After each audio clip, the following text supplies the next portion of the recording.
People of bike world, I can recommend the new Suzuki Hayabusa. It will turn you into a massive child. That's why I'm eating sweeties. These bikes are supposed to be for grown-ups. They're supposed to be a comfortable touring sports bike for the more mature gentleman, but that's nonsense. This thing will wheelie clean into triple digits, do burnouts, power slides, and turn you into a complete and utter idiot. And I love it.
So this is the new Suzuki Hayabusa. It's been back after a little bit of a sabbatical and it's changed for the better. Hayabusas and hyperbikes used to be about 200-mile-an-hour speeds and being the most mentally fast things in a straight line on the road. Suzuki themselves have admitted that those days are done. 1000cc superbikes have pushed the performance envelope to a limit that big comfy bikes just cannot attain. So the new Hayabusa is meant to be a ridiculously fast way of riding a sports bike a big distance. A couple of the key figures then.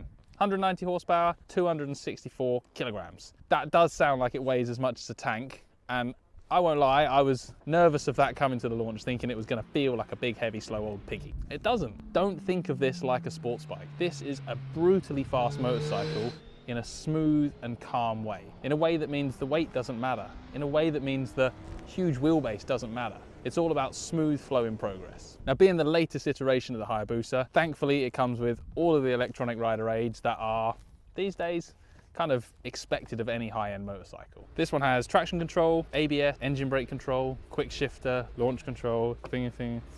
It's got everything. It's got cruise control, anything you can think of. What does that actually translate to when you're riding the damn thing? If anyone out there is a car person, this is a two-wheeled BMW M5. It is very fast, but not in that raw, angry sports bike way. It doesn't smack you in the back with acceleration. It just sort of whisks you up to, frankly, ridiculous speeds in a heartbeat. We split the riding today on the launch into two halves. First half was a proper road ride, exactly what this bike is designed for. Fast flowing A roads, bit of bombing down dual carriageways, a few little bumpy B roads, but making big progress across country. The second half of the day was being idiots on an aerodrome. We'll get to that in a minute. Now, the thing that absolutely grabbed me with the Hayabusa on the road is it's meant to be a road sports bike.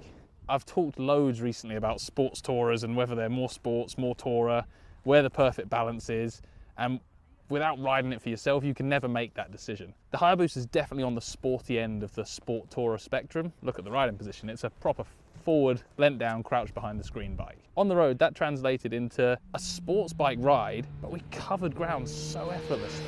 If you ride this thing like a GSXR 1000 or 600, zinging up and down the gears, revving the nuts off of it, braking hard into corners, pitching it on its side, it kind of looks at you like you're an idiot. It does start to get a bit of movement and it just sort of, yeah, it just seems irritated when you ride it like that. Stick it in third, fourth or fifth gear and just ride that wave of torque and just vroom between the corners, and you make progress at phenomenal pace, but in a smooth and flowing, enjoyable way. It really is a different way of attacking a road to what you might be used to if you're a sports bike guy. I was out for 130-ish miles, good few hours. I won't lie, by the end of it, you know, a few aches in the knees, in the feet, in the wrists, but we did a lot of riding in that time on a lot of different roads, and not just flat out. There was a fair bit of cruising along at constant speed, which is where the aches set in. So it's not an out-and-out touring bike. But where it plays its party piece is when we came to the aerodrome this afternoon. Because for all its comfort, long distance, enjoyable sports bike style, it's still a damn Hayabusa. What it really wants to do is ballistically fly towards the horizon with you tucked in behind the screen, laughing at the numbers climbing on the dash in front of you.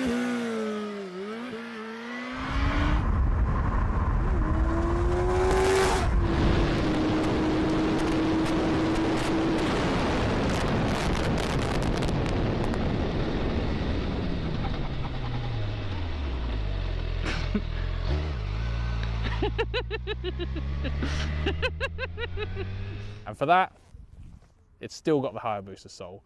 We were doing 140-mile-an-hour wheelies, we were doing ridiculous launches. I managed to get just past 180 mile an hour on the speedo in a runway that's barely a mile long. This thing is a ridiculously fast motorcycle in a calm and sophisticated way. Who is the new Hayabusa for? Is it for the sports bike guy? Probably not. Is it for Mr. Adventure Rider who likes to cover millions of miles in a day? Probably not. I think it's for people who have done the sports bike thing for years and don't want to give up on sports bikes. They're not ready for an adventure tourer yet, but they're done with the millions of revs and angry bikes. In that world, it's awesome. It's comfy, smooth, phenomenally fast. The last thing I'm going to say is this. If you buy a Hayabusa, you will require some self-control. This is a bike that makes 110 mile an hour feel like 50 mile an hour, which if you're flying down an autobahn in Germany is awesome. If you're on a 50 mile an hour average speed camera road, it's not so awesome. You can't be a lunatic and ride this immaturely. You've got to respect the horsepower and the speed it's got, because you'll lose your license in a heartbeat. But you know what? That's kind of the bit that makes me love it. It's a bit of a grown-up naughty bike. It looks like a sensible thing, but deep down, it's still for idiots, and it still will turn you into a massive child.